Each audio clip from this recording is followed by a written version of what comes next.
Alors Villandry fait partie des grands châteaux du Val-de-Loire et comme vous savez, à la Renaissance, eh bien, les rois de France vivaient le long de la Loire dans ce pays et c'est pour ça qu'on a construit d'aussi nombreux et beaux châteaux.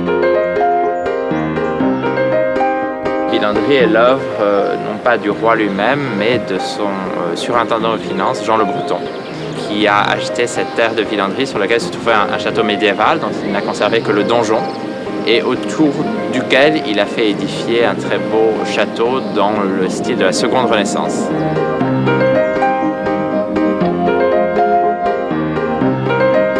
Je suis Henri Carvalho, propriétaire et directeur de ce château et de ses jardins. Moi, je m'occupe de Villandry depuis 1993, donc depuis 17 ans.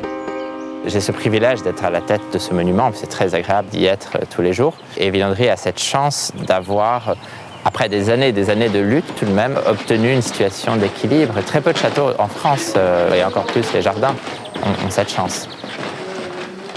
J'ai trouvé des photos. Donc voici une photographie de mon grand-père Joachim Carvalho, une autre ici avec ma grand-mère Anne-Caroline Coleman. Vous voyez, tous les deux étaient étrangers, lui espagnol et elle américaine. Et ils se sont passionnés pour la France, pour la culture française, pour les jardins et pour l'architecture, alors qu'ils étaient finalement tous les deux étrangers. Parc du château de Villandry, 1910. Mes arrière-grands-parents ont très rapidement réalisé qu'ils pouvaient mener un très beau projet de restitution de l'harmonie Renaissance autour de ce château, puisque ce qui est important à préciser, c'est qu'au XIXe siècle, comme on le voit ici, au début du XIXe siècle, on avait créé un parc romantique à l'anglaise autour du château de Villandry, qui ne cadrait pas avec l'architecture et l'ordonnancement Renaissance du château.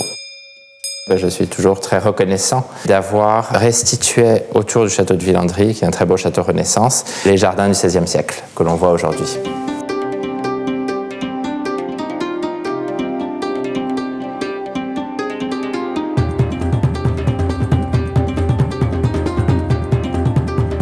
Ce sont mes grands-parents, mon grand-père, François notamment, qui a succédé à son père, et puis son fils, qui était mon père Robert.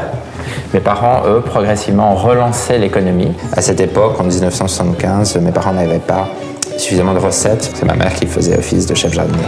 Mes parents, progressivement, ont relancé l'économie touristique de façon très importante et sont passés progressivement de 50 000 à 300 000 en 1990. Maintenant, on est plutôt à 350 000, ce qui permet aujourd'hui de financer tous les travaux d'entretien et de restauration. J'ai succédé ensuite à mes parents qui malheureusement sont morts tous les deux très, très jeunes, à moins de 60 ans. Donc voilà, j'ai pris la relève. Pour ces monuments anciens, la gestion familiale apporte un supplément d'âme qui est agréable, je crois, et que les visiteurs perçoivent et apprécient. Ces jardins sont organisés sous forme de terrasses qui s'élèvent progressivement. Au niveau le plus bas, le potager. Au niveau second, le jardin d'amour et de la musique. Au niveau troisième, la grande pièce d'eau. Et au niveau quatrième, le jardin du soleil. Il y a 4 terrasses, en quelque sorte, sur lesquelles sont disposés autour du château, de façon un peu circulaire, les 6 ou 7 jardins de Villandry.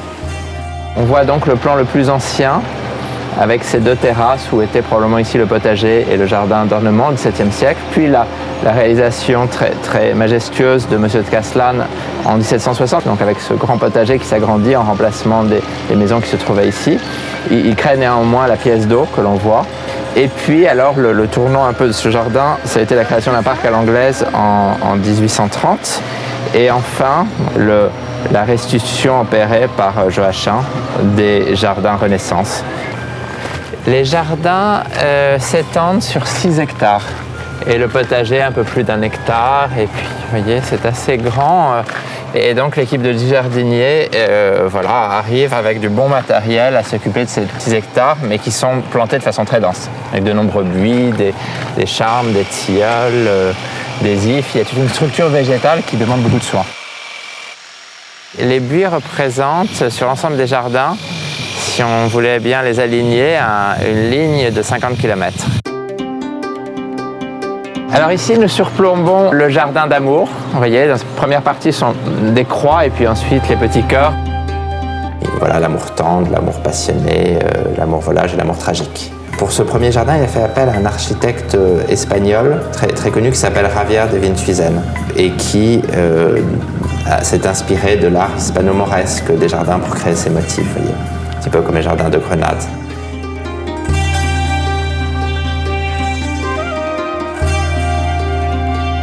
Vous voyez, c'est un moment, le fleurissement des tulipes au mois d'avril, un petit peu éphémère, parce qu'au maximum, elles sont en fleurs pendant un mois. Et on a le privilège aujourd'hui, enfin ça dure peut-être une semaine, d'être au moment un peu optimal où elles sont toutes simultanément en fleurs. Vous avez des tulipes blanches, des jaunes, des rouges. Et voilà, chaque année, on recrée au milieu des buis une sorte de tapisserie végétale, un peu comme un tapis d'Orient.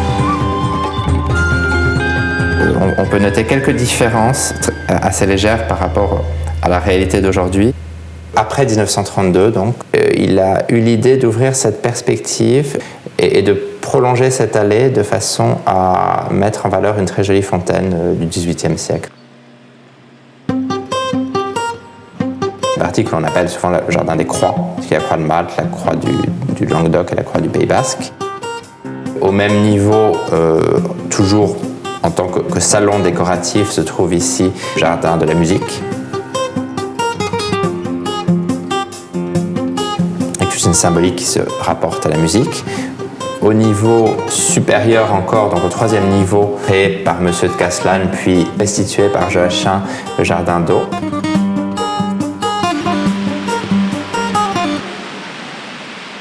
Il y a un système de douves qui est hérité du château médiéval, qui entoure le château et qui ne joue plus le rôle défensif qu'il jouait autrefois, mais qui joue un rôle esthétique. C'est très agréable de voir les belles façades du château se refléter dans l'eau des douves.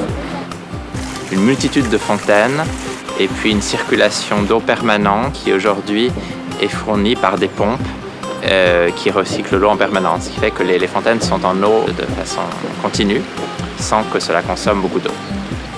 Au quatrième niveau, voilà le projet de Joachim qui n'a pas été réalisé, que j'ai mené moi-même, que l'on appelle le Jardin du Soleil. Donc voilà le Jardin du Soleil, avec ses couleurs de printemps. Couleurs très chaudes, vert, jaune, orange et rouge.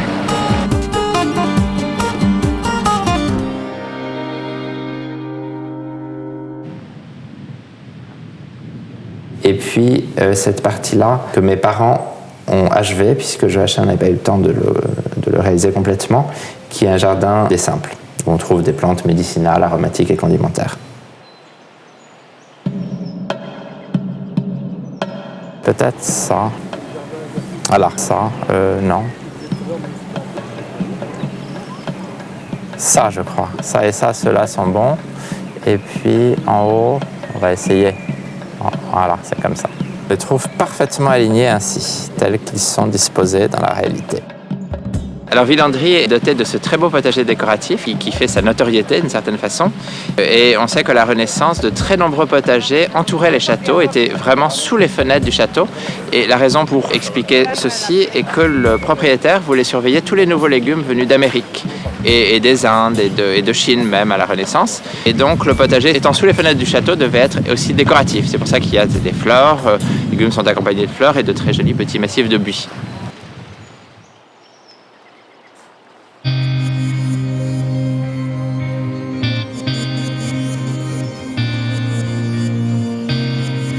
Il ne subsiste plus, je crois, en France de potager du XVIe siècle.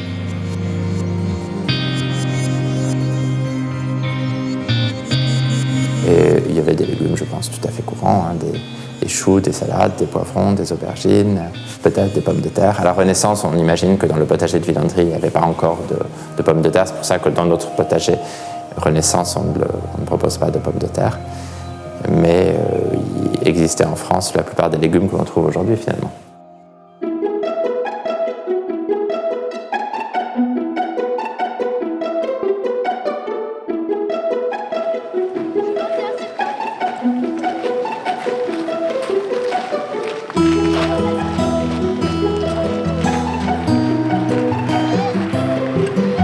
Alors le thème de ces journées du potager, c'est la présence de l'ensemble de l'équipe de jardiniers qui fait partager son savoir-faire, ses techniques. On parle beaucoup de la lutte biologique en ce moment, puisque c'est une démarche que nous avons initiée. J'ai trouvé une décoction de tabac avec du laurier sauce et du savon noir. Je suis allé au bureau de tabac, j'ai acheté 1,3 kg de tabac à rouler, 13 kg de laurier sauce. J'ai mis en plusieurs fois dans une grosse marmite comme ça. J'ai fait bouillir 30 minutes. Après j'ai filtré, j'ai rajouté du savon noir et on a pulvérisé. Derrière vous, vous avez un très bel atelier qui s'appelle la Casa Gourde et où on initie les enfants à la peinture sur colocante ou sur potiron, ou cucurbitacées en général. Il y a le manège à légumes qui se trouve ici, qui est très apprécié des enfants.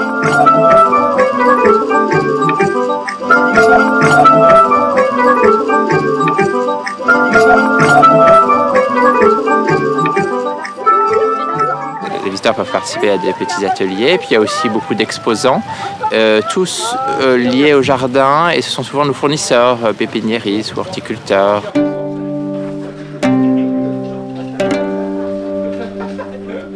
Le jardin aujourd'hui coûte plus de 500 000 €, en tout cas l'ensemble des frais liés au jardin. C'est assez important et c'est financé à 100% par les visiteurs. La famille n'a jamais eu de fortune, à part ma grand-mère, mais qui l'a dépensé assez vite pour les travaux, qu'on doit se débrouiller avec l'économie. Les fortunes, ça finit toujours par diminuer puis disparaître, alors que l'économie vertueuse, c'est beaucoup plus durable, je pense. On a reçu du ministère du Tourisme en 2010 la marque Qualité Tourisme, qui sanctionne la qualité de l'accueil. Nous sommes également Jardin Remarquable, label créé par le ministère de la Culture. Et puis, Villandry est aussi un site ambassadeur de l'UNESCO au titre de l'inscription du Val-de-Loire et de son paysage sur la liste du patrimoine mondial. Et on a depuis 2009, le jardin est passé entièrement à la mode biologique. Donc on n'utilise plus ni herbicides chimiques ni insecticides chimiques.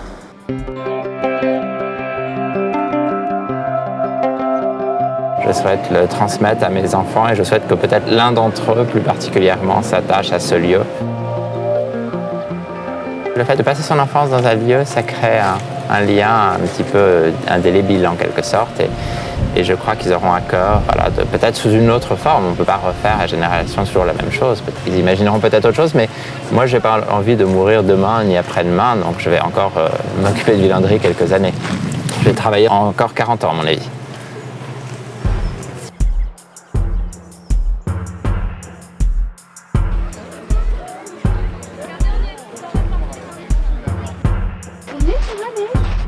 Aidez-le à tout. Vous voulez faire des tours de manège? Oh là là! Oui, mais ça change tout.